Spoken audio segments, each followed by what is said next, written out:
はい、こんにちは、ほのかです。今日は、引き続き質問に答えていきたいなって思ってます。音声が結構変わってたら嬉しいです。そうで、この間動画撮ったんですけど、コープだったりコープのビジネス職について動画一つ音声入ってなかったので、それを含めてもう一回動画撮りたいなということで今回撮りました。ここは私のお家のリビングルームになります。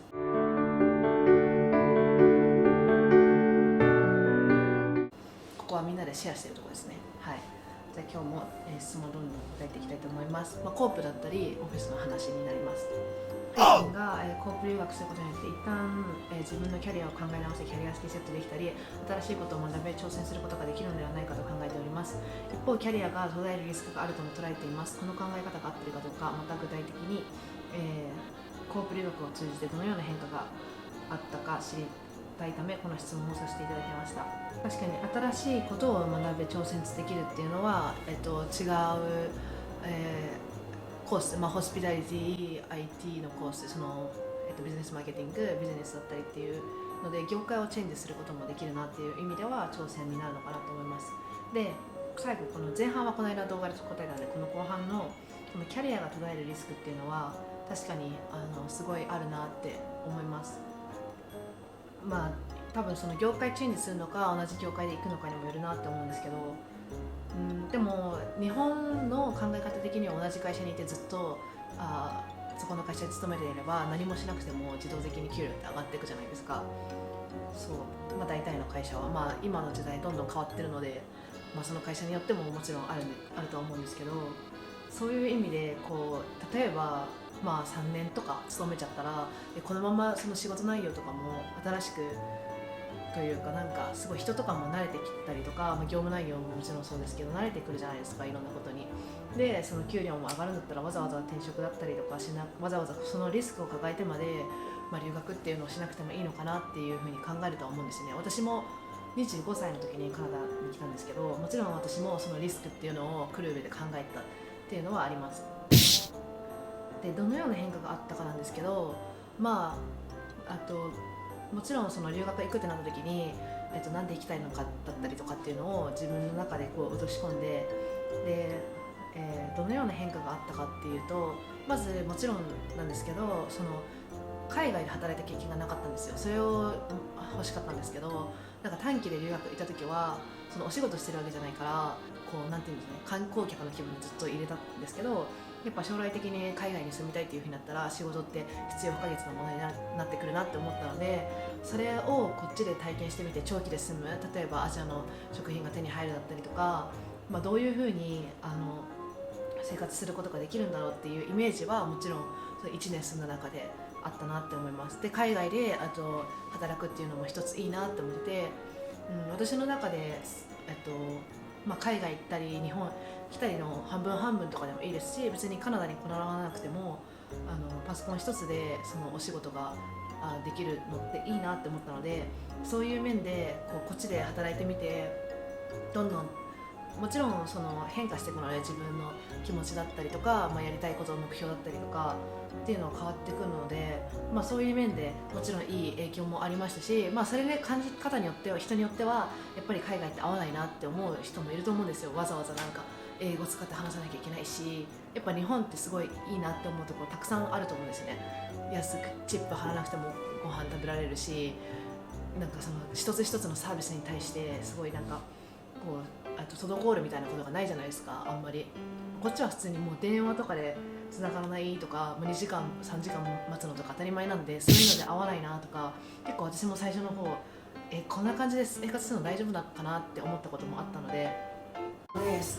生活する面でもそうですし、仕事をする面でもそうですし、いろんな側面から見た上で海外で生活することのイメージが湧いて、前にもお伝えしたようにその選択肢の一つとして増えたっていうのが私の中で変わった感覚変化だったりするかなって思います。やっぱりやってみないとイメージが湧かないので、そういう面で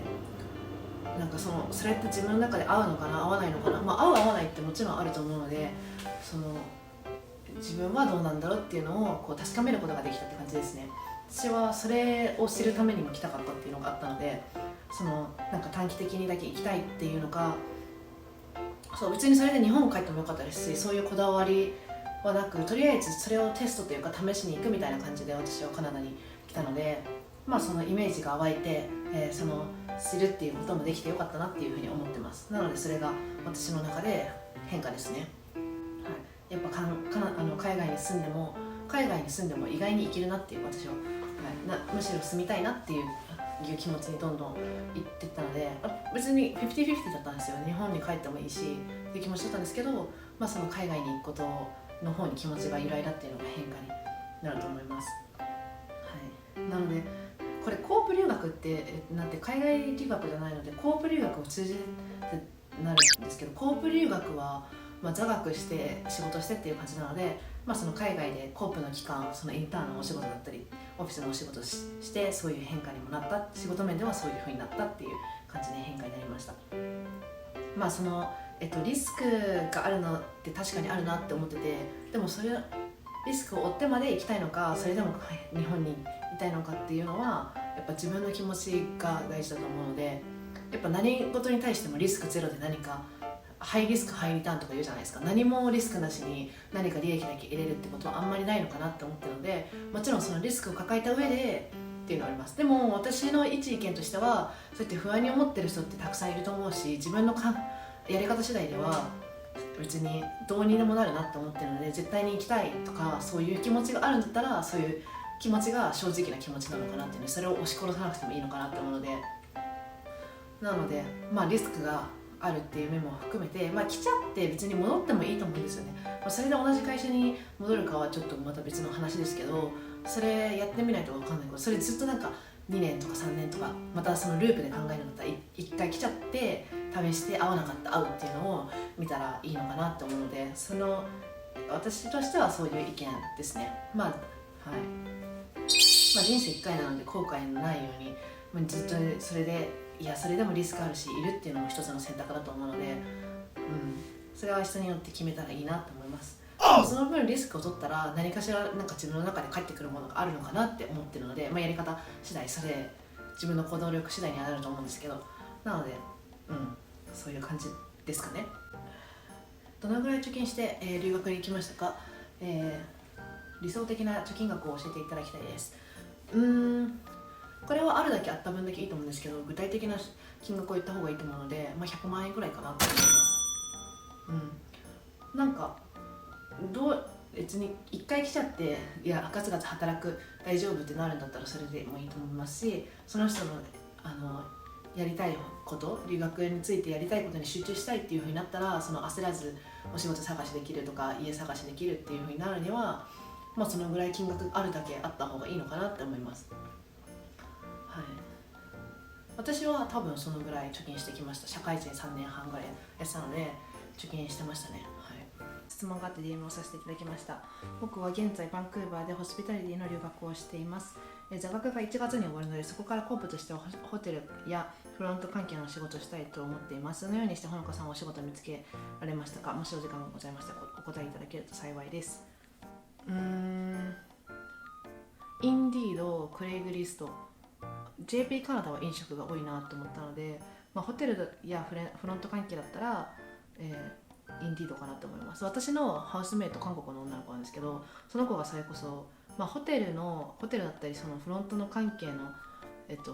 勉強をしていたのかな。韓国で大学生の子なんですけど、休学してカナダに来ていて、でその子もずっとそのホテルのフロント関係で働きたいみたいな、ホテルの飲食は結構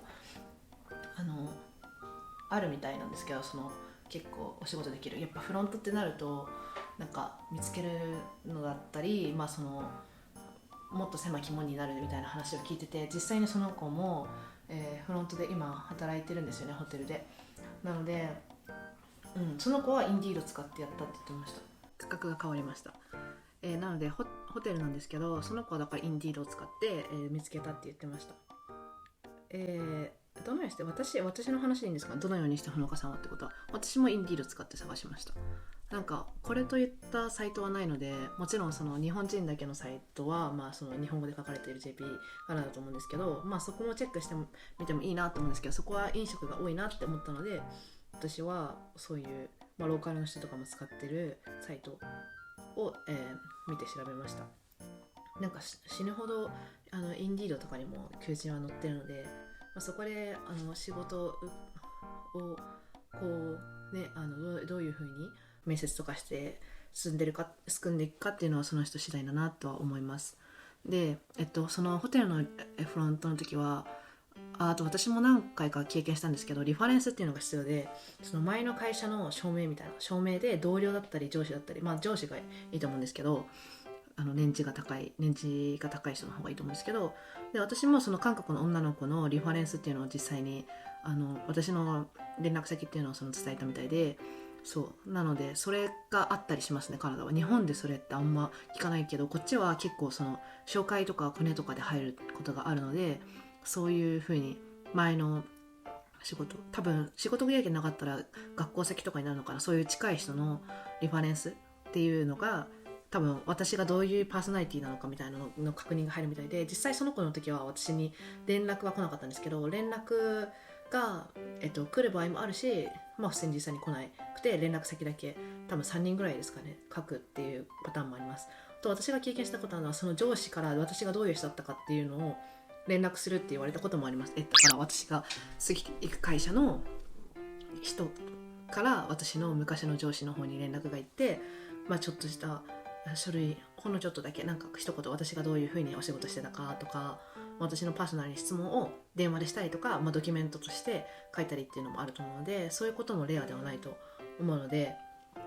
そういう場合は事前に言っといた方がいいですよね。もちろんその連絡が行くと思いますみたいな形で、なのでお仕事を見つけたっていう感じですと、インディードとか、普通にバンクーバーで自分のなりたいポジションだったりっていうのを、普通に Google とかで売ってやってました。どのサイトが穴場で絶対受かるみたいのはあんまないと思うので、みんな同じようにそのインディードだったりとかローカルのサイトを通じて